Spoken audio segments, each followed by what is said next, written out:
This is Dimitri Lascaris reporting for The Real News from Winnipeg, Canada. As The Real News reported a few weeks ago, Saudi Arabia and Canada have become embroiled in a major diplomatic dispute after the Canadian government expressed serious concern about Saudi Arabia's recent imprisonment of a Saudi human rights activist, Samar Badawi. Despite Saudi Arabia's strident response to Canada's mild criticism, the Trudeau government has not, as yet, halted arms sales to the Saudi regime. After the diplomatic row unfolded, the Saudi-led coalition bombed a school bus in Yemen, killing dozens of children. Even then, the Trudeau government did not halt arms sales to Saudi Arabia. Now here to discuss this with us is Hamza Shaiban. Hamza is the president of the Yemeni community in Canada. He moved to Canada in 2011 and graduated from the University of Toronto.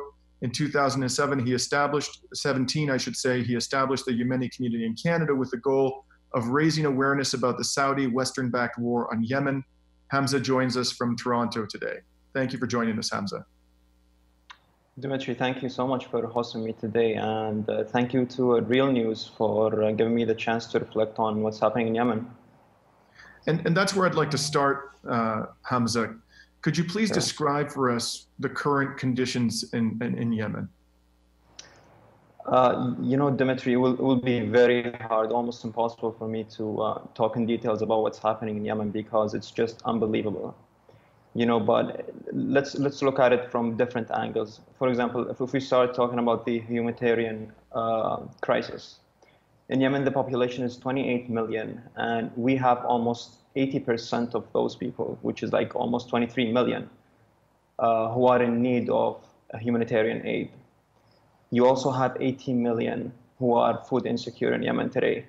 And we have the largest cholera outbreak in the world, or I should say in the history of the planet. We have almost 1 million people suffering from cholera, and the main reason is because they don't have access to clean water. This is very sad and very tragic, and you know, the sad part about it is that no one is talking about it. Now, if we look at the damage that the Saudi coalition has caused on the infrastructure in Yemen, they've bombed almost everything that is living in Yemen. We have factories that have been bombed, hospitals, including the Doctors Without Border mobile clinic. They've been bombed, and actually the organization has left Yemen because of that. Bridges, roads, power stations, water tanks, and even cemeteries. Can you imagine that the Saudi coalition bombed cemeteries in Yemen? Like they finished all the list of targets that they had, and they moved on to bomb cemeteries. And as you mentioned, they recently started targeting children in Yemen. I have a study that says only in August 2018, almost 100 children were killed by the Saudi coalition. Now, if we want to talk about the economical situation in Yemen, the Saudi coalition has moved the central bank from the capital city of Yemen, Sana'a, to the south, where they have some control over some cities there. And since then, the Yemeni people who are working for the government, they haven't received any salaries. So you're talking about people who hasn't been paid for almost 2 years. Not only that, they also printed 600 billion Riyal Yemeni, which caused inflation to raise by 300%. In Yemen right now, the inflation is almost 300% since the war started, which is March 2015. So not only you're getting paid, but also whatever amount you had saved, basically you lost 300% of its value.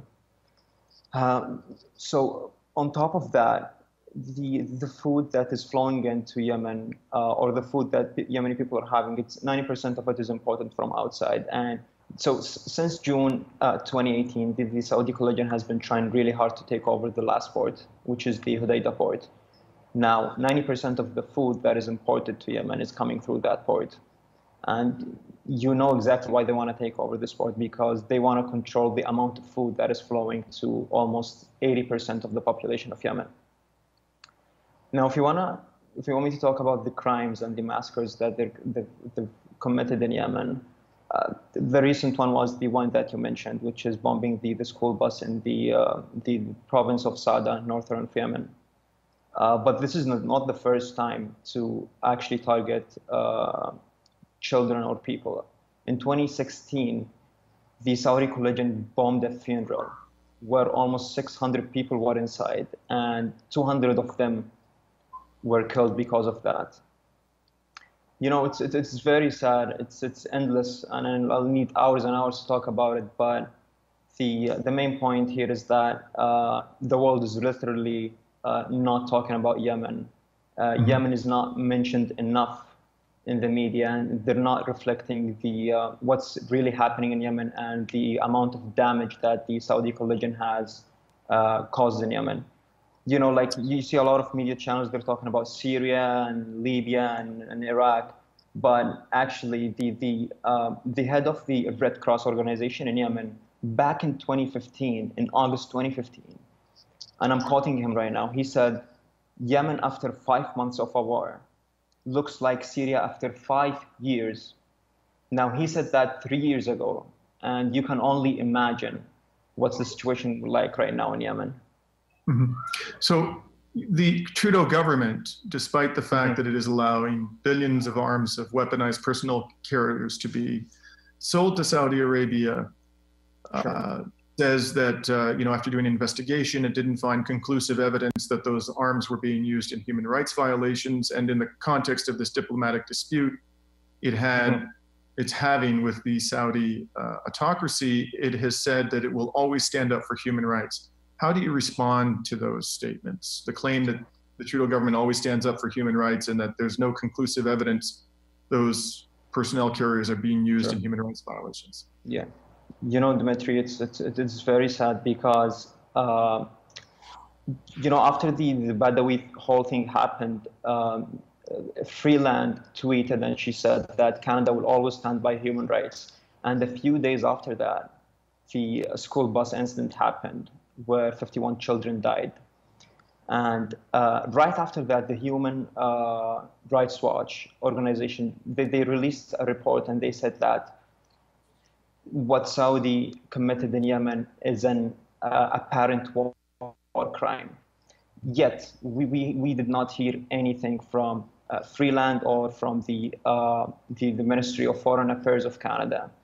It's really sad to see that Yemen is totally ignored when talking about human rights and defending human rights as well. But if you look at the Badawi thing, like the Badawi was only sent to prison, and Freeland came up with a tweet saying, we ask the Saudi regime for an immediate release. But we're very disappointed to see that they're not even talking about Yemen or not mentioning it, although the situation is way, way, way worse than what's happening in Saudi internally. Mm-hmm. And I understand that you and the community, the Yemeni community, are planning to stage a protest tomorrow. Could you tell us a little bit about that? Sure. So the title of the protest is Save Yemeni Children and Stop Arming Saudi. It's taking place in downtown Toronto at 2 p.m. in front of Christy Freeland's office, which is right off Bloor and Spadina. Mm-hmm. And in the protest, we have a couple of demands that we were going to ask the Canadian government. One will be to immediately cancel the arms deals, since the Human Rights Watch, which is like a very trustworthy and credible organization, has already came up with a report saying that Saudi are committing war crimes in Yemen. I think this is like an absolute evidence that all countries should cancel all the arms deals that they have with Saudi. Second thing we're going to ask them to do is,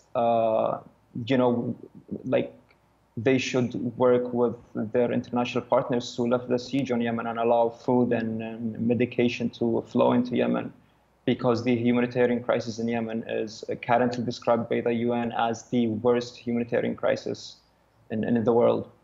And finally, we will also demand them to we will demand Canada through its international partners to lead a coalition to stop the war in Yemen. Well, we've been talking to Hamza Shaiban, the head of the Yemeni community in Canada. about Canada's ongoing arms sales to Saudi Arabia and a protest planned for tomorrow in Toronto, Canada, to address that very fact. Thank you very much for joining us today, Hamza. Thank you very much, Dimitri. And this is Dimitri Lascaris reporting for The Real News.